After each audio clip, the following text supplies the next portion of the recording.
Heads up, folks. Interest rates are falling. But as of September 23rd, 2024, you can still lock in a 6% or higher yield with a bond account at public.com. That's a pretty big deal, because when rates drop, so can the interest you earn on your cash. A bond account allows you to lock in a 6% or higher yield with a diversified portfolio of high-yield and investment-grade corporate bonds. So while other people are watching their returns shrink, you can sit back with regular interest payments. But you might want to act fast, because your yield is not locked in until you invest. The good news? It only takes a couple of minutes to sign up at public.com. Lock in a 6% or higher yield with a bond account, only at public.com. Brought to you by Public Investing, member FINRA and SIPC. Yield to worst is not guaranteed. Not an investment recommendation. All investing involves risk. Visit public.com/disclosures for more info. Do you know the number one thing that surprises engaged couples? Take a guess. The sheer amount of decisions they have to make while planning a wedding. Indoors or outdoors? How many guests? Are kids invited? Controversial. Which cake flavor? Seriously, how do you even begin to figure out what's right for you? That's where Zola comes in. Zola has everything you need to make every wedding decision a piece of cake, from choosing your dream wedding venue and vendors to deciding how to best spend your budget. With tons of customizable wedding websites, save the dates, and invites, every detail will feel like you. Zola will even help you choose the gifts, experiences, and cash funds you really want. The next thing you know, you've planned your whole wedding all in one place. From getting engaged to getting married, Zola has everything you need to plan your wedding in one place. Start planning at Zola.com. That's ZOLA.com.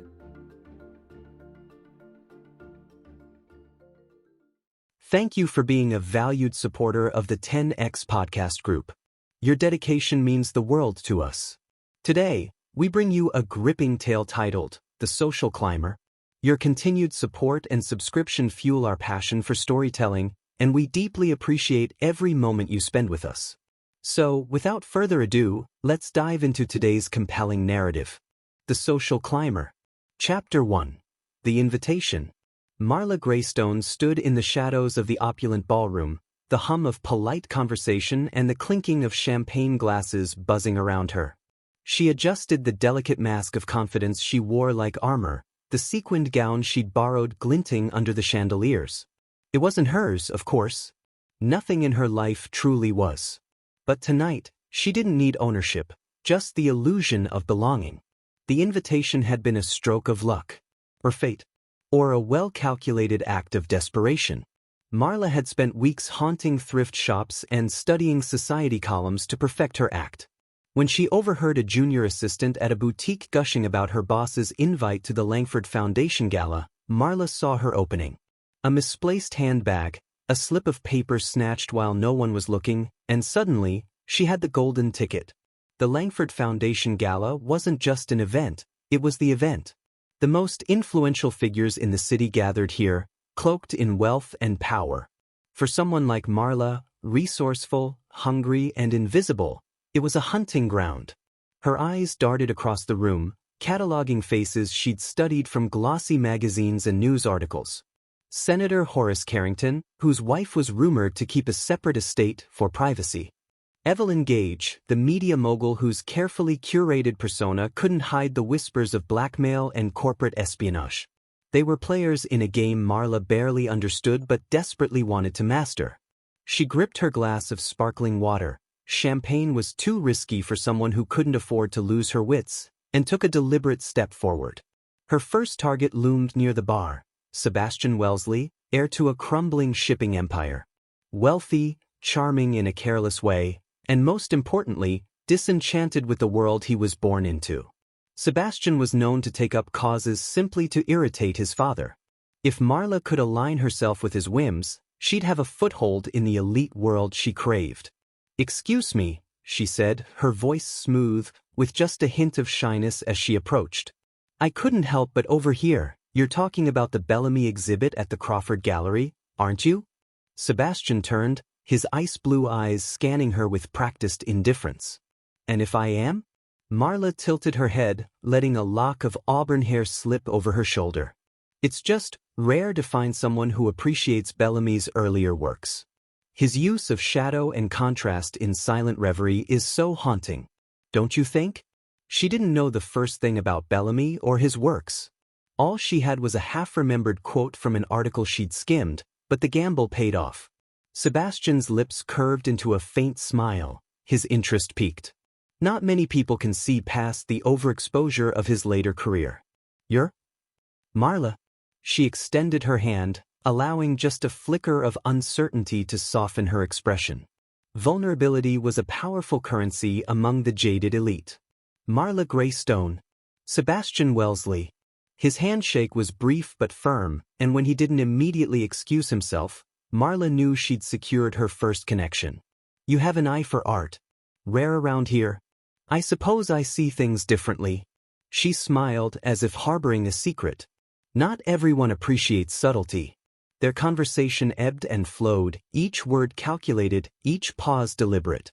Marla allowed Sebastian to feel superior, a connoisseur guiding an eager novice. By the time they parted, she had secured an invitation to a private viewing at his family's gallery. It wasn't much, but it was a start. Marla spent the rest of the evening weaving through the crowd, each interaction a delicate dance. With every handshake, every laugh, she felt herself slipping further into this world. The thrill of deception was intoxicating, but she kept her focus sharp. One misstep, one wrong name or misplaced comment, and it would all unravel. As the night drew to a close, Marla stepped outside into the cool night air, her stolen identity still intact. The city stretched before her, glittering with possibilities. For the first time in years, she felt a flicker of something she hadn't allowed herself to feel, hope. But hope was a dangerous thing. And in the shadows of the gala, someone watched her leave, a smirk playing on their lips. Marla wasn't the only one playing a game tonight. The Social Climber. Chapter 2. The Network. The air was thick with the scent of old wood and faint traces of cigar smoke as Marla stepped into the Wellesley Gallery. The space was dimly lit, a deliberate attempt to make every piece of art seem more mysterious, more profound. Sebastian's family may have been drowning in debt, but they spared no expense on appearances. Every corner of the gallery whispered of wealth, prestige, and exclusivity, exactly the environment Marla intended to conquer. Sebastian greeted her with a languid wave, his perpetual air of disinterest masking what Marla suspected was a growing curiosity about her. "Marla, you made it," he said, his tone casual but his eyes sharp. "Of course. I wouldn't miss the chance to see Silent Reverie in person." Marla smiled, her expression warm but calculated. Her research had paid off. The Bellamy piece was the centerpiece of tonight's private showing, and Marla had woven it into their initial conversation for precisely this moment. "Follow me." Sebastian led her past clusters of guests murmuring over champagne flutes, his pace slow enough for her to catch snippets of conversation. Marla's mind raced as she picked out names and connections.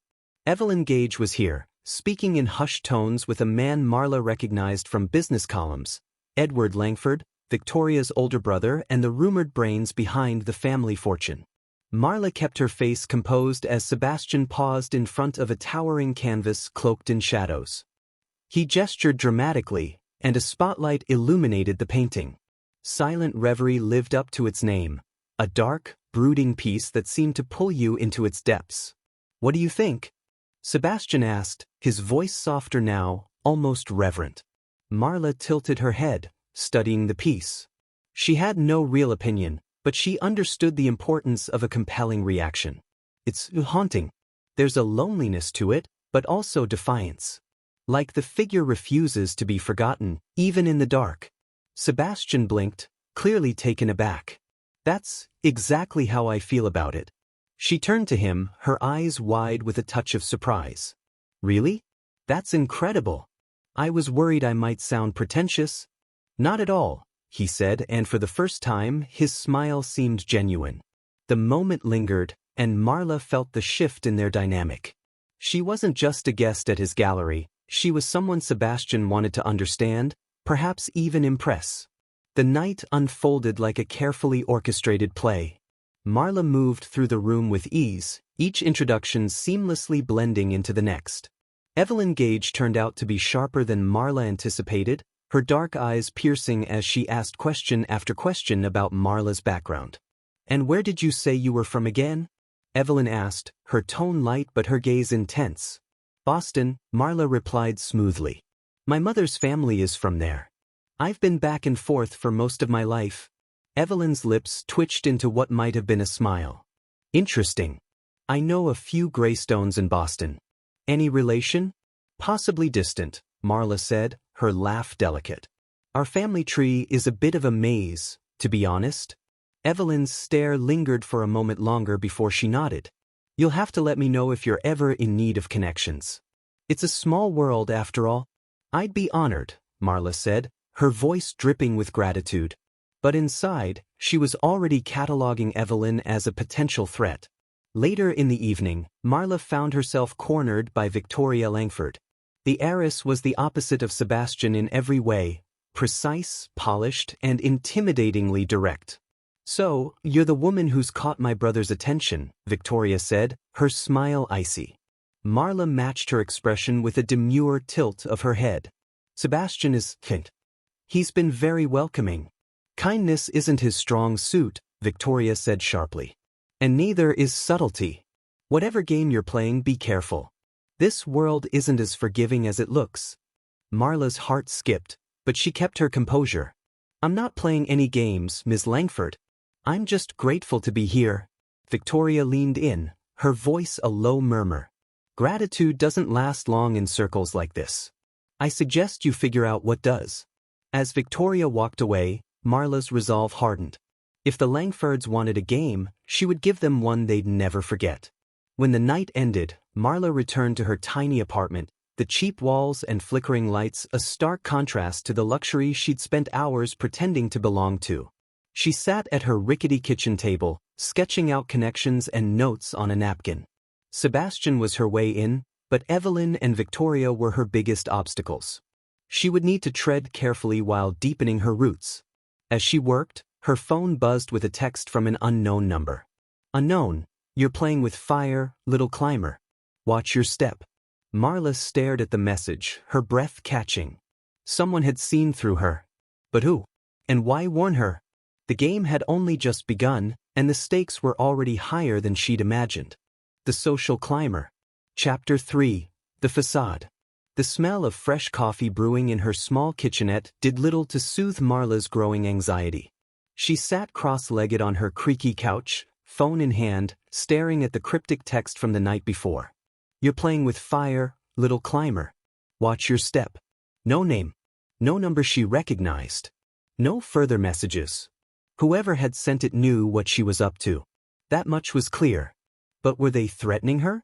Warning her? Or toying with her? She bit her lip, debating whether to respond.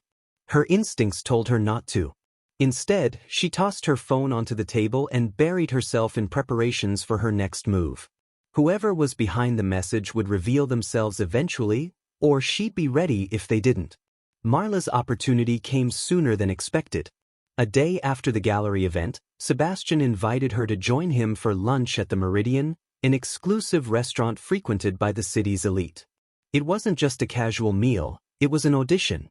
If she could hold her own in such a public, high-stakes setting, Sebastian might see her as someone worth keeping around. Dressed in a tailored navy dress she'd thrifted and altered herself, Marla arrived at the restaurant precisely on time. The Meridian's minimalist design screamed sophistication, with white marble floors and gold-accented fixtures gleaming under soft lighting. Every patron looked as though they belonged to a different world, their polished exteriors a sharp contrast to Marla's carefully curated facade. Sebastian greeted her with a lazy grin, his disheveled hair and unbuttoned collar suggesting he hadn't put much thought into his appearance. It didn't matter, he didn't need to. Men like Sebastian could afford to look effortless. "I ordered the wine," he said as she slid into the seat across from him. "Figured you'd appreciate a Pinot Noir." "Am I wrong?" Marla smiled, grateful she'd read up on wine pairings the night before. "Not at all. Excellent choice." The waiter arrived with their glasses, and Marla deftly mirrored Sebastian's casual sophistication as she sipped, nodding approvingly. The dance began. "So, tell me," Sebastian said, leaning back in his chair. How does someone like you end up in a place like this? Marla tilted her head, her expression a careful mix of curiosity and amusement. You mean someone without a trust fund? Sebastian chuckled. You're sharp. I like that. She set her glass down, her fingers lightly tracing the stem. Let's just say I'm drawn to beautiful things. And I've learned that sometimes you have to create your own opportunities to appreciate them. An opportunist, he mused, his tone more intrigued than critical. I can respect that. Marla's heart raced, but she kept her smile steady. Sebastian's words were a double-edged sword. He respected ambition, but ambition unchecked could easily turn into a liability in his world. As their lunch progressed, Marla played her role flawlessly. She let Sebastian steer the conversation, interjecting with just enough wit and insight to keep him engaged. She didn't reveal much about herself, only vague anecdotes that painted her as someone worldly but unassuming. The less he knew, the better. When the check arrived, Sebastian waved it away without a glance. Consider this an investment, he said with a smirk. In what? Marla asked, tilting her head. In you, he replied, standing and offering her a hand. I've got a feeling about you, Marla. Don't disappoint me. Sebastian wasn't the only connection Marla nurtured that week. She spent her evenings attending charity mixers, art auctions, and cocktail parties, slipping seamlessly into conversations and introducing herself as if she'd always belonged. With each event, her confidence grew. But not everyone was charmed. Evelyn Gage's sharp gaze followed her at every gathering, and Victoria Langford's icy demeanor remained a constant barrier. Marla suspected they were probing for cracks in her story, but she held her ground. Every detail she shared was rehearsed. Every anecdote was a layer in her impenetrable facade. Still, the mysterious text lingered in her mind, a dark cloud over her growing triumphs. One evening, as she prepared for another event, her phone buzzed again. Her stomach dropped as she glanced at the screen. Another unknown number. Listen up, folks. Time could be running out to lock in a historic yield at Public.com. As of September 23rd, 2024, you can lock in a 6% or higher yield with a bond account. But here's the thing. The Federal Reserve just announced a big rate cut, and the plan is for more rate cuts this year and in 2025 as well. That's good news if you're looking to buy a home, but it might not be so good for the interest you earn on your cash. So, if you want to lock in a 6% or higher yield with a diversified portfolio of high yield and investment-grade bonds, you might want to act fast. The good news? It only takes a couple of minutes to sign up at Public.com. And once you lock in your yield, you can earn regular interest payments even as rates decline. Lock in a 6% or higher yield with a bond account at Public.com. But hurry, your yield is not locked in until you invest. Brought to you by Public Investing, member FINRA and SIPC. Yield to worst is not guaranteed. Not an investment recommendation. All investing involves risk. Visit Public.com/disclosures for more info. Do you know the number one thing that surprises engaged couples? Take a guess. The sheer amount of decisions they have to make while planning a wedding. Indoors or outdoors? How many guests? Are kids invited? Controversial. Which cake flavor? Seriously, how do you even begin to figure out what's right for you? That's where Zola comes in. Zola has everything you need to make every wedding decision a piece of cake, from choosing your dream wedding venue and vendors to deciding how to best spend your budget. With tons of customizable wedding websites, save the dates, and invites, every detail will feel like you. Zola will even help you choose the gifts, experiences, and cash funds you really want. The next thing you know, you've planned your whole wedding all in one place. From getting engaged to getting married, Zola has everything you need to plan your wedding in one place. Start planning at Zola.com. That's Zola.com.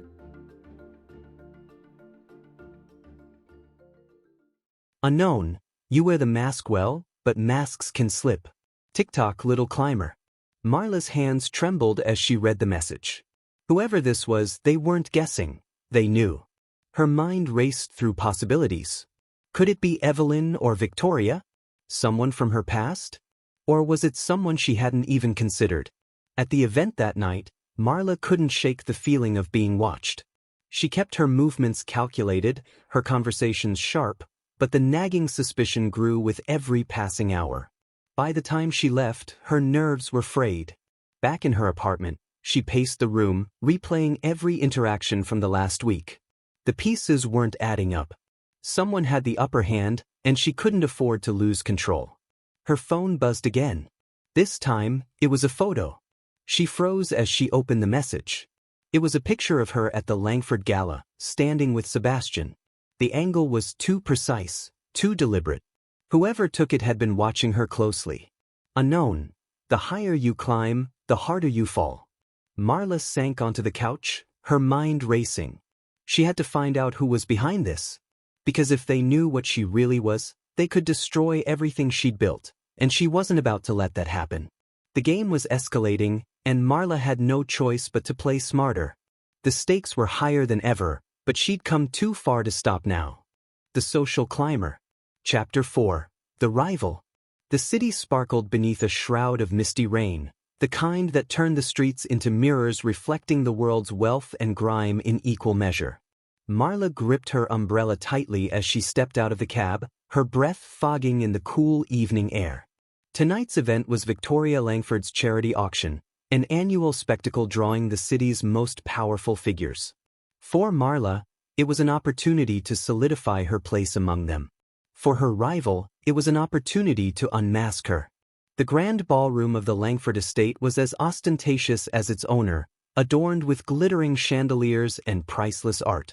Marla's entrance was as carefully calculated as ever. She wore a sleek, floor-length emerald gown, its understated elegance a deliberate contrast to the over-the-top ensembles many attendees favored. Heads turned as she entered, but none lingered longer than Victoria Langford's. Victoria stood near the auction stage, her polished features betraying none of the disdain Marla knew simmered beneath the surface. She wore a shimmering silver dress, a crown of subtle diamonds resting on her throat. If Victoria had designed tonight to make herself appear untouchable, it was working. Marla made her way through the crowd, shaking hands and exchanging pleasantries, all while keeping Victoria in her peripheral vision. Every step brought her closer to her rival, the tension between them building like a silent drumbeat. By the time Marla finally approached, the air between them practically crackled. "Miss Greystone," Victoria said, her smile as sharp as a blade. "What a pleasant surprise. I didn't expect to see you here." Marla matched her smile with one of her own, softer but no less dangerous. "I wouldn't miss it. Your events are legendary, after all." "Indeed." Victoria's eyes swept over her, taking in every detail of Marla's appearance with a critical gaze. "I must admit, you've made quite the impression lately. It seems Sebastian has taken a liking to you." Marla laughed lightly, the sound practiced to perfection. "Sebastian has been kind enough to introduce me to this world. I'm grateful for his generosity." "Generosity," Victoria echoed, her tone dripping with mockery. "Yes, that's one word for it.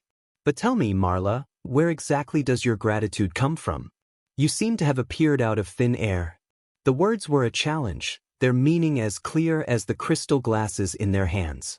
Marla felt the heat rise in her chest but refused to let it show. Instead, she tilted her head, her smile unwavering. "Thin air is a curious place," she said softly. "It often produces the most unexpected treasures." Victoria's eyes narrowed, the tension between them palpable. Around them, the hum of the party continued, oblivious to the war being waged in whispers and glances. As the auction began, Marla took a seat near the center of the room, strategically placing herself within view of the stage and the key players in the crowd. Victoria's opening speech was predictably flawless, her poise and confidence radiating from the stage. She spoke of philanthropy, community, and the importance of giving back, her words drawing polite applause from the audience. But Marla wasn't listening. Her mind was elsewhere, analyzing every interaction, every glance that came her way. Someone here was watching her closely, and she had to figure out who before it was too late. The auction proceeded without incident, but Marla's nerves were fraying. When Victoria announced the final item, a rare diamond necklace donated by the Langford family, Marla knew this was her chance to shift the narrative. She raised her paddle, her heart pounding. 200,000, she said, her voice steady. Gasps rippled through the room. Victoria's eyes snapped to hers, a flicker of surprise breaking through her polished exterior. The bidding war that followed was intense, but Marla never faltered. When the hammer finally fell, she was the winner. The applause that followed was tepid, the room clearly stunned by her audacity. But Marla didn't care. She had made her move, and she knew Victoria wouldn't be able to resist a confrontation. Sure enough, Victoria cornered her as she was leaving the event. "That was quite the performance," Victoria said, her voice low but brimming with contempt. "Do tell me, how does someone like you afford such extravagance?" Marla met her gaze, unflinching. "It's called ambition, Victoria. Something I'm sure you're familiar with." Victoria stepped closer, her voice dropping to a dangerous whisper. "Ambition without roots is just a storm waiting to blow through. You don't belong here, Marla. And I will find out what you're hiding." Marla's pulse quickened, but she held her ground. "Then I suggest you look carefully, Ms. Langford. You might not like what you find." As Marla left the estate, the weight of the night pressed down on her. Victoria was closing in, and the mysterious messages had yet to be resolved. She had made her move, but the game was far from over. For now, all she could do was keep climbing, and pray the ground didn't give way beneath her. The Social Climber. Chapter 5. The Conspiracy. Marla's fingers trembled as she scrolled through the string of anonymous texts on her phone. The words played on a loop in her mind, each one digging deeper into her nerves. "You wear the mask well, but masks can slip. Tick-tock, little climber. The higher you climb, the harder you fall." She had tried to brush them off as idle threats or a jealous rival's ploy to rattle her, but the latest, the photograph of her and Sebastian at the gala, had shattered her confidence.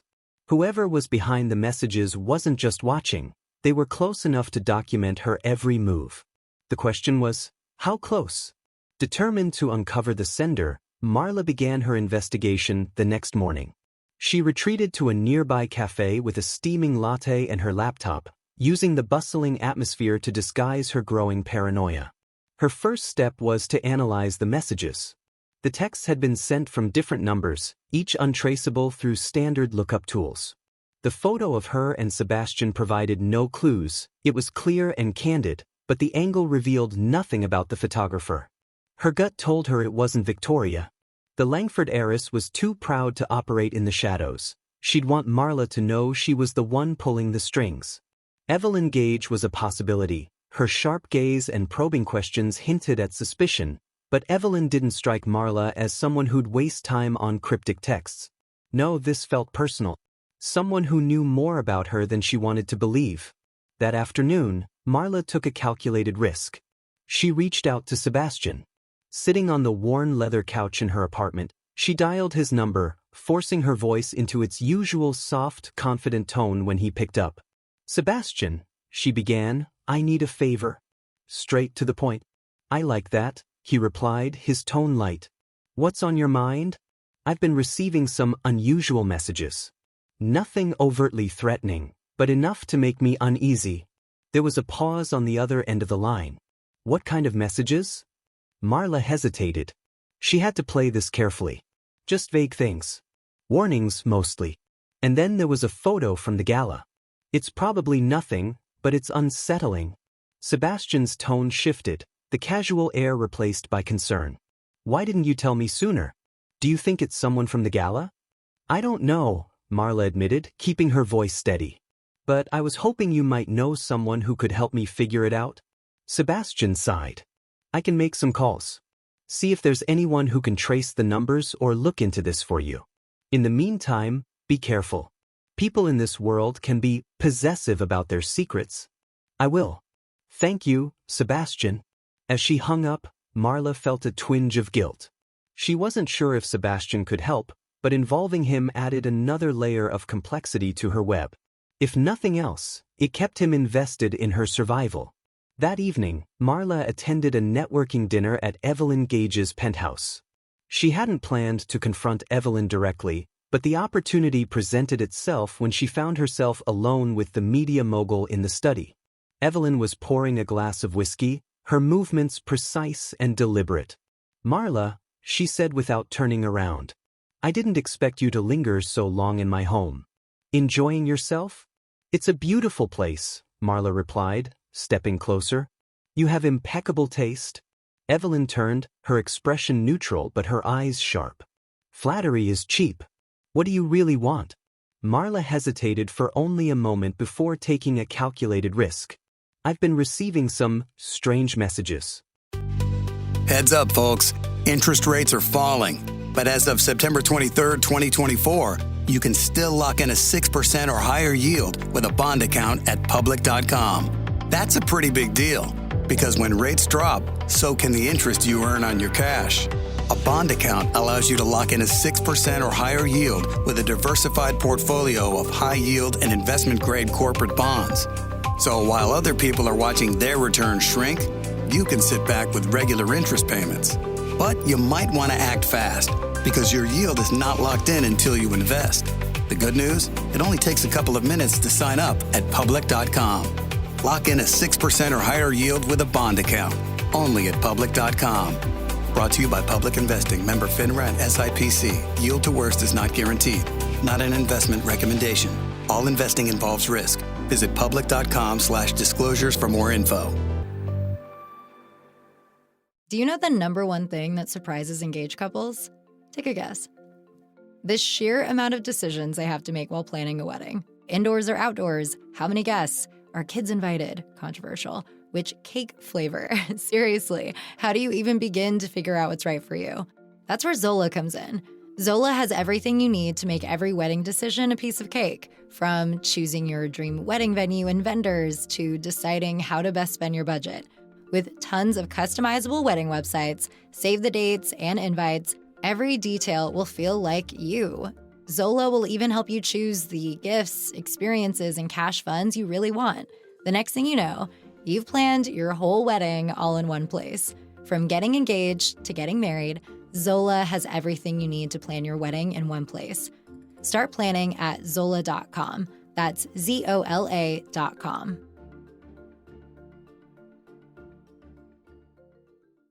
I was wondering if you knew anything about them.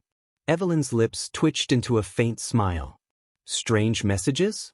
From whom? That's what I'm trying to figure out. Marla met her gaze, refusing to flinch. But they seem informed. Almost as if the sender knows more than they should. Evelyn sipped her whiskey, studying Marla over the rim of the glass. And you think I'm behind them? How charming. I think you're someone who values information, Marla countered. And I'm someone you're clearly curious about. It's not a stretch. Evelyn set her glass down, her smile widening. You're bold, Marla. I'll give you that. But if I wanted to rattle you, I wouldn't waste my time with anonymous texts. I'd let you know exactly who was coming for you. Marla's heart sank. Evelyn's words had the ring of truth, and her confidence suggested she wasn't the sender. But if not Evelyn, then who? As Marla turned to leave, Evelyn called after her. If I were you, I'd stop looking for enemies. Sometimes they find you first. That night, as Marla sat in her dimly lit apartment, her phone buzzed again. Another message. Unknown. Your time is running out, little climber. The truth always finds its way to the surface. But this time, the message included an attachment, a grainy photo of Marla standing outside her apartment. Her blood ran cold. Whoever was sending these messages wasn't just watching from afar, they were following her. Marla realized she had two choices, run or fight. And running was never an option for someone who had clawed her way this far. She needed to identify the sender, and fast, before her carefully constructed facade crumbled around her. The Social Climber. Chapter 6. The Trap. Marla stared at the latest message. The image of herself outside her apartment burned into her mind. Whoever was behind the texts wasn't just threatening her, they were taunting her, proving they could reach her at any time. The question wasn't if they would expose her, but when. But Marla had spent her entire life navigating impossible situations. She wasn't about to let some shadowy figure ruin everything she'd built. If they wanted to watch her, she'd give them a performance worth seeing. She was going to set a trap. The first step was to draw her stalker out of the shadows. To do that, she needed to create an opportunity, an event where she could control the environment and observe everyone around her. After careful consideration, she decided on hosting a small, exclusive gathering at a boutique gallery she'd recently been introduced to through Sebastian. Sebastian was only too happy to help, thrilled by the idea of Marla expanding her social reach. He made the necessary introductions, and within days, the invitations were sent. The guest list included a mix of allies, rivals, and potential suspects: Victoria Langford, Evelyn Gage, and a few other key figures who had shown interest in Marla's rapid ascent. The gallery itself was the perfect venue. Its minimalist design offered clear sightlines, and the staff was discreet, used to catering to high-profile clients. Marla worked closely with the event planner to ensure every detail was flawless. From the curated selection of art to the placement of the security cameras she'd secretly arranged to monitor the space. The night of the event arrived, and Marla stood at the entrance, greeting each guest with her signature poise. Victoria swept in with her usual air of superiority, her gaze scanning the room as though searching for weaknesses to exploit. Evelyn arrived shortly after, her expression unreadable but her presence magnetic. Others followed, including Sebastian, who seemed genuinely proud of Marla's ability to pull off such a sophisticated affair. As the evening unfolded, Marla kept a close eye on her guests, watching for any sign of unusual behavior. She circulated the room, engaging in light conversation while mentally cataloging every interaction. The art was the perfect distraction, its intricate details drawing guests into deep discussions that allowed Marla to slip away unnoticed. She retreated to a small office at the back of the gallery, where the security feeds were displayed on a monitor. The room was a sea of shifting bodies, their movements graceful and deliberate. Marla's eyes flicked between the screens, searching for anything out of place. Her patience was rewarded an hour later when she spotted a figure lingering near the bar. They weren't engaging with anyone, their focus instead fixed on her every move. The man was tall, with dark hair and a lean build, dressed in a suit that was slightly too formal for the occasion. He didn't stand out immediately, but there was something about his posture, rigid, tense, that caught Marla's attention. Marla returned to the main room, her heart racing as she approached the bar. The man didn't flinch when she stepped into his line of sight, but his eyes followed her closely, a faint smirk playing on his lips. "Enjoying the evening?" she asked, her tone light but edged with curiosity. "Very much," he replied, his voice smooth and measured.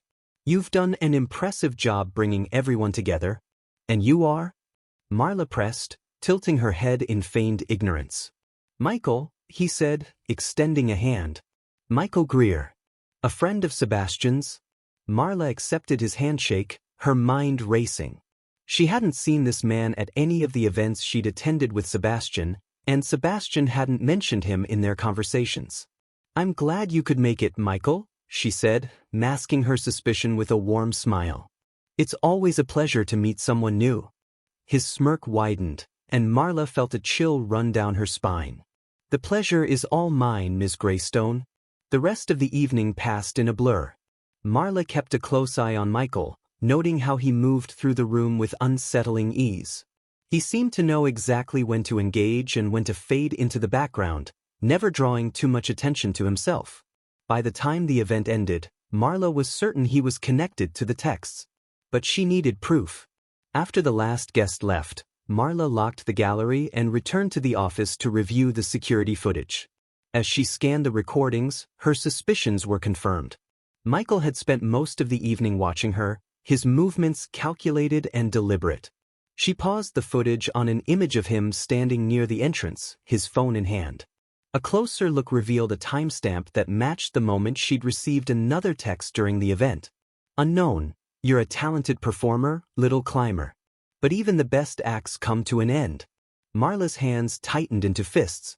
Whoever Michael Greer was, he wasn't just an observer, he was a player in the game she was fighting to win. The Social Climber. Chapter 7. The Paranoia. Marla woke the next morning with a gnawing sense of unease. Michael Greer. The name echoed in her mind like a warning bell. He had infiltrated her carefully constructed event, observed her every move, and then left without a trace, except for the text that confirmed he was more than a casual guest.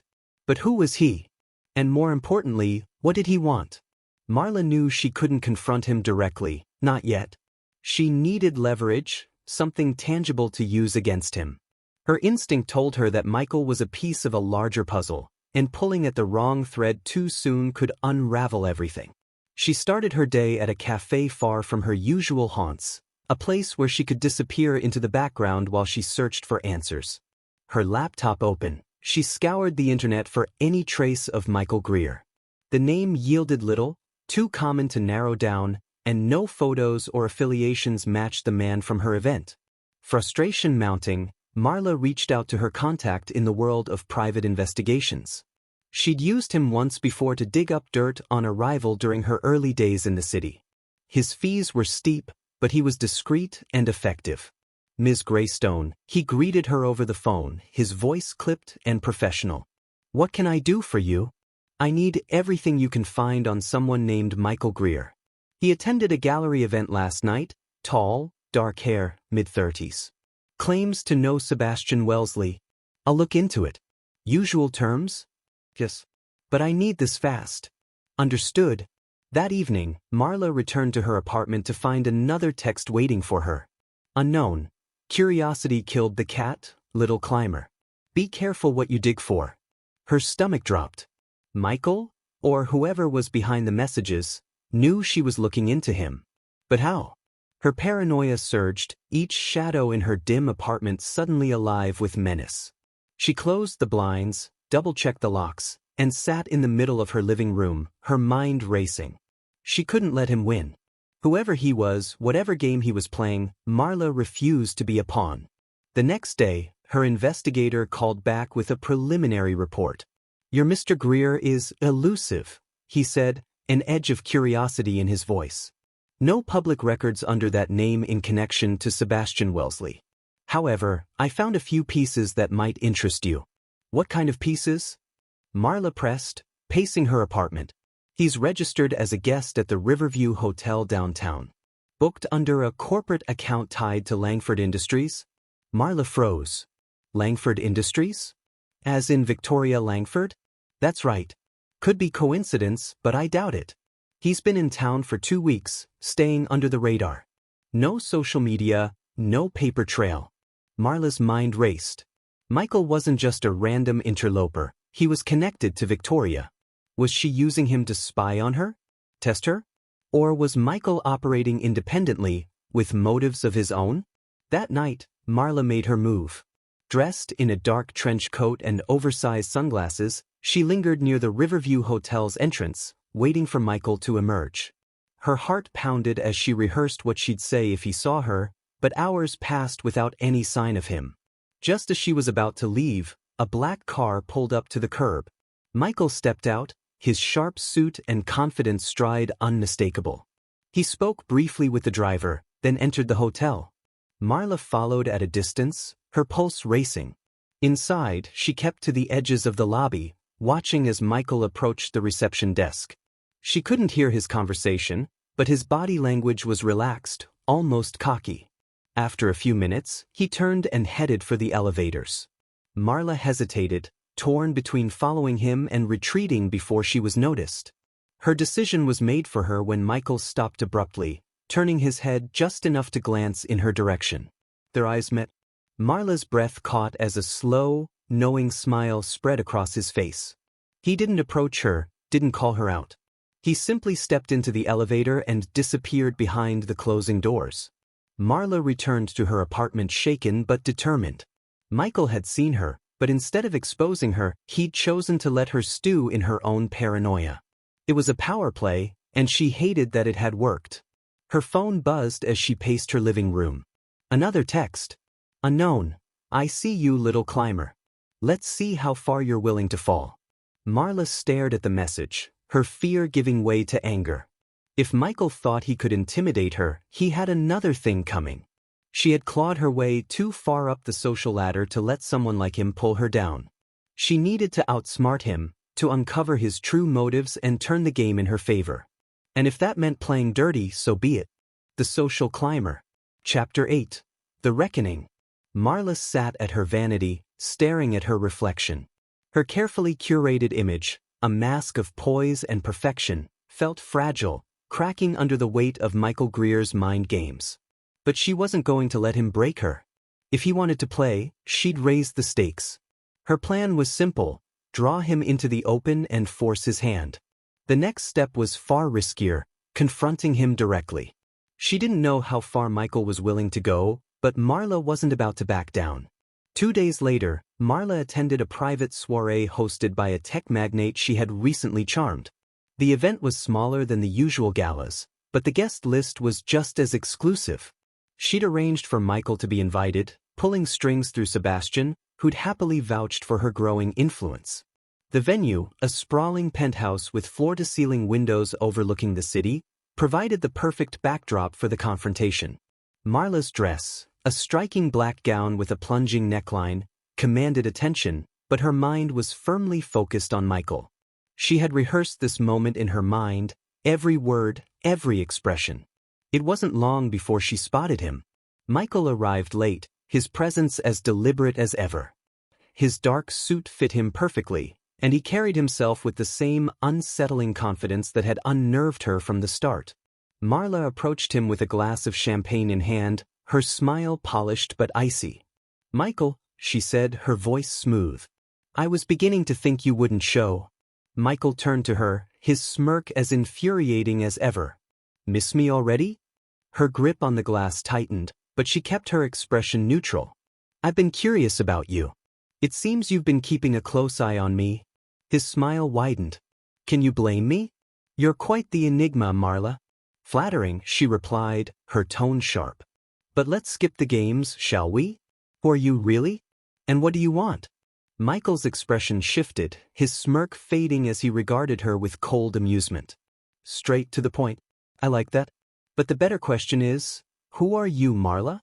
Because I've been wondering the same thing."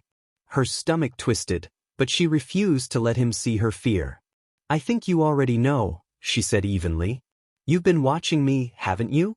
Sending those messages. Following me." He chuckled, the sound low and mocking. "Following you? No, Marla. I've been protecting you." Marla blinked, caught off guard. "Protecting me? From what?" Michael leaned in, his voice dropping to a near whisper. Listen up, folks. Time could be running out to lock in a historic yield at public.com. As of September 23rd, 2024, you can lock in a 6% or higher yield with a bond account. But here's the thing. The Federal Reserve just announced a big rate cut, and the plan is for more rate cuts this year and in 2025 as well. That's good news if you're looking to buy a home, but it might not be so good for the interest you earn on your cash. So, if you want to lock in a 6% or higher yield with a diversified portfolio of high yield and investment-grade bonds, you might want to act fast. The good news? It only takes a couple of minutes to sign up at public.com. And once you lock in your yield, you can earn regular interest payments even as rates decline. Lock in a 6% or higher yield with a bond account at public.com. But hurry, your yield is not locked in until you invest. Brought to you by Public Investing, member FINRA and SIPC. Yield to worst is not guaranteed. Not an investment recommendation. All investing involves risk. Visit public.com/disclosures for more info. Do you know the number one thing that surprises engaged couples? Take a guess. The sheer amount of decisions they have to make while planning a wedding. Indoors or outdoors? How many guests? Are kids invited? Controversial. Which cake flavor? Seriously, how do you even begin to figure out what's right for you? That's where Zola comes in. Zola has everything you need to make every wedding decision a piece of cake, from choosing your dream wedding venue and vendors to deciding how to best spend your budget. With tons of customizable wedding websites, save the dates, and invites, every detail will feel like you. Zola will even help you choose the gifts, experiences, and cash funds you really want. The next thing you know, you've planned your whole wedding all in one place. From getting engaged to getting married, Zola has everything you need to plan your wedding in one place. Start planning at Zola.com. That's ZOLA.com.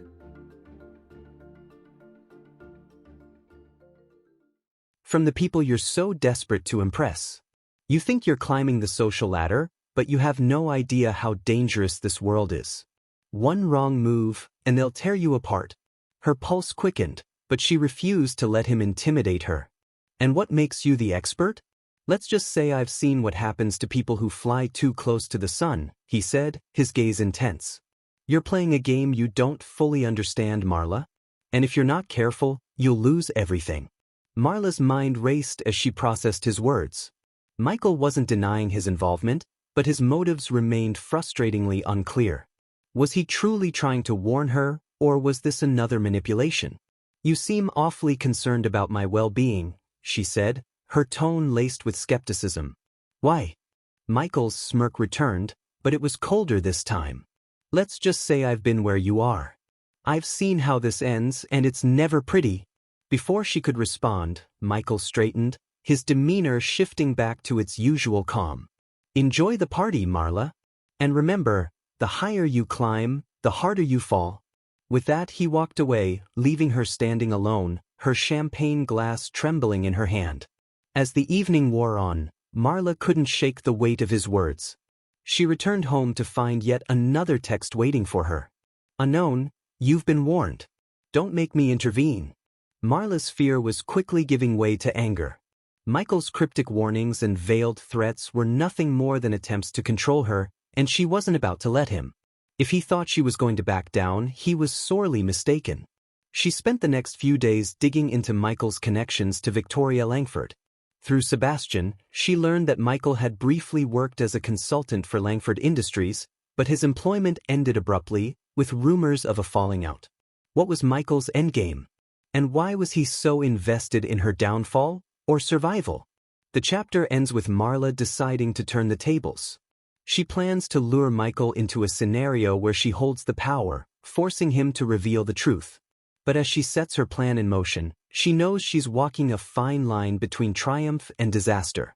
The Social Climber. Chapter 9. The Fall. The storm outside mirrored the chaos in Marla's mind as she paced her apartment. The pieces of the puzzle were starting to come together, but the picture they formed was darker than she'd anticipated. Michael Greer was no ordinary player. He was a shadow, lurking on the edges of the elite world, connected to powerful figures like Victoria Langford. And now, he had set his sights on her. But Marla wasn't one to cower. If Michael thought he could control her with vague warnings and cryptic texts, he didn't know who he was dealing with. She spent the next 2 days meticulously crafting her plan. She needed to put Michael in a position where he couldn't hide behind his enigmatic persona. To do that, she arranged a meeting under the guise of a high-stakes business proposition. Through Sebastian's connections, she learned Michael had a particular interest in discreet investments tied to art galleries. It was a gamble, but Marla knew how to sell an opportunity that was too good to resist. The meeting was set for a private room at an upscale lounge downtown. Marla arrived early, her confidence bolstered by the sleek black suit she wore, sharp and commanding, a departure from her usual glamorous gowns. She needed to project authority, to remind Michael that she wasn't just a pawn in his game. When Michael arrived, his expression betrayed nothing, but Marla could sense the undercurrent of intrigue in his movements. He slid into the chair across from her, his dark eyes fixed on hers. "Marla," he said, his voice smooth. "I'm flattered you thought of me for this opportunity." Marla smiled, leaning forward slightly. "Flattered enough to listen?" Michael's smirk widened. "Always." She launched into her pitch, weaving a tale of an exclusive art acquisition opportunity tied to a prestigious gallery. The details were convincing enough to pique his interest, but vague enough to conceal her true motives.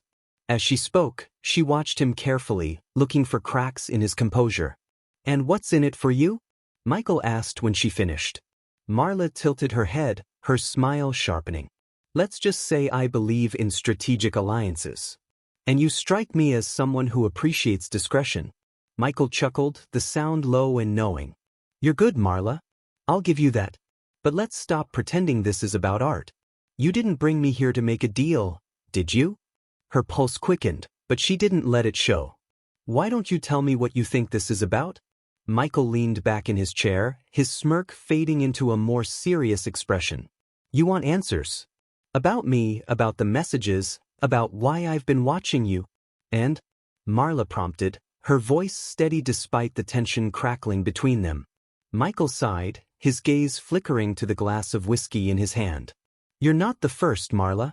People like you, people who think they can climb their way to the top without consequences, you always end up the same way."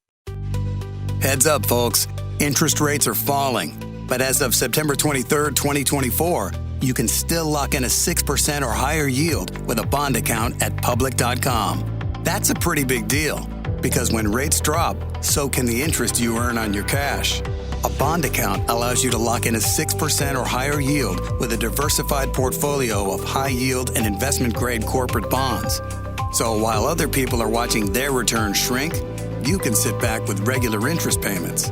But you might want to act fast, because your yield is not locked in until you invest. The good news? It only takes a couple of minutes to sign up at public.com. Lock in a 6% or higher yield with a bond account, only at public.com. Brought to you by Public Investing, member FINRA and SIPC. Yield to worst is not guaranteed. Not an investment recommendation. All investing involves risk. Visit public.com/disclosures for more info. Do you know the number one thing that surprises engaged couples? Take a guess. The sheer amount of decisions they have to make while planning a wedding. Indoors or outdoors? How many guests? Are kids invited? Controversial. Which cake flavor? Seriously, how do you even begin to figure out what's right for you? That's where Zola comes in. Zola has everything you need to make every wedding decision a piece of cake, from choosing your dream wedding venue and vendors to deciding how to best spend your budget. With tons of customizable wedding websites, save the dates, and invites, every detail will feel like you. Zola will even help you choose the gifts, experiences, and cash funds you really want. The next thing you know, you've planned your whole wedding all in one place. From getting engaged to getting married, Zola has everything you need to plan your wedding in one place.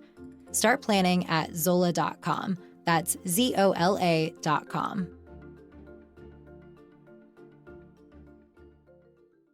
Broken, exposed, and discarded.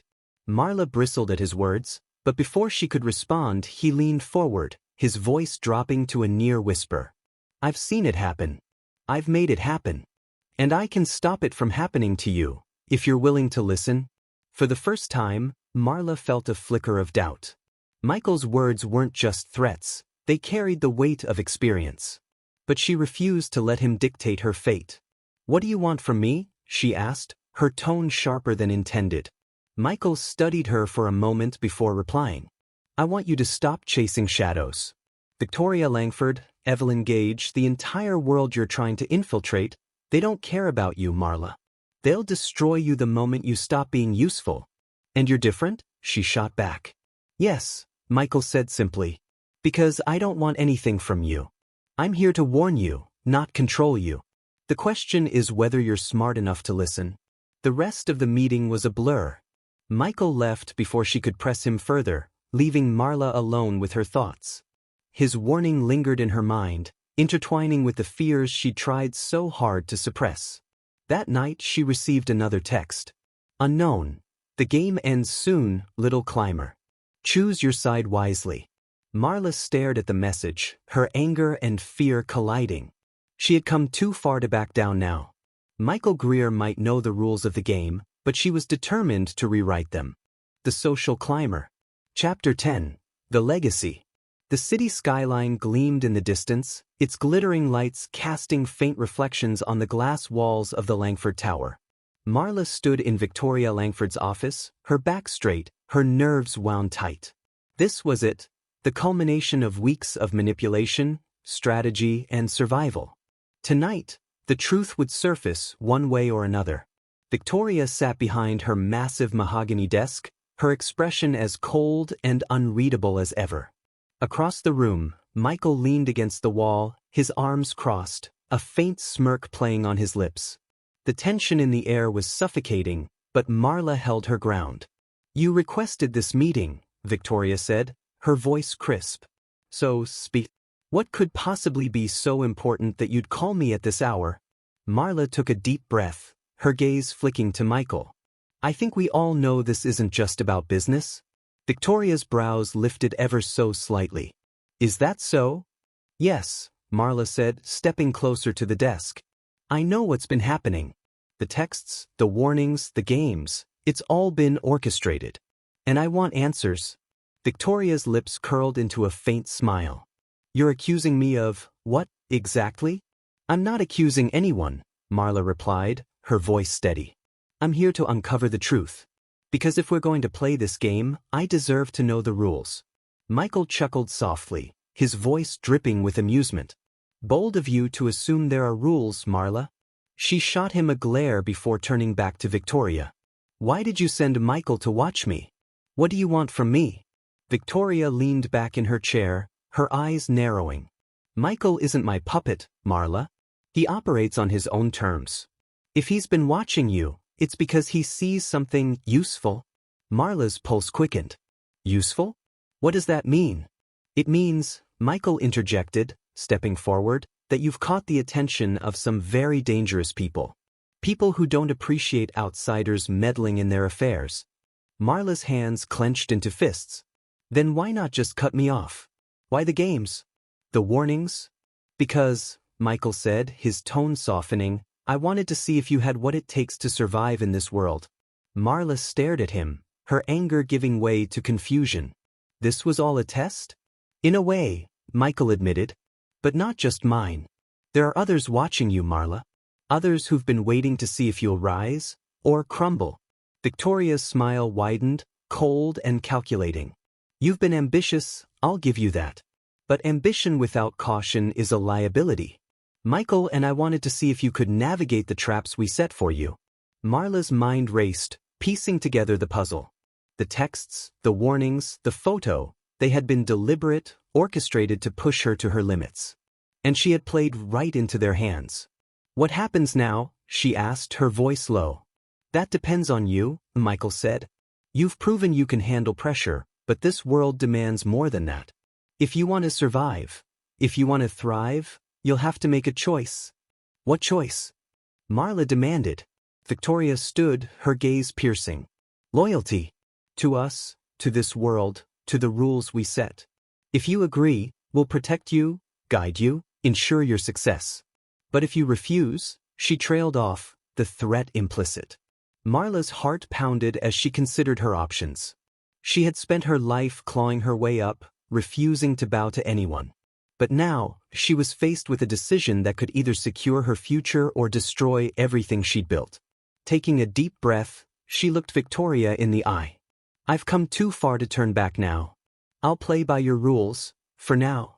Victoria's smile returned, triumphant. Good. Then let's see how far you're willing to climb. Michael's smirk deepened, his eyes gleaming with approval. Welcome to the real game, Marla.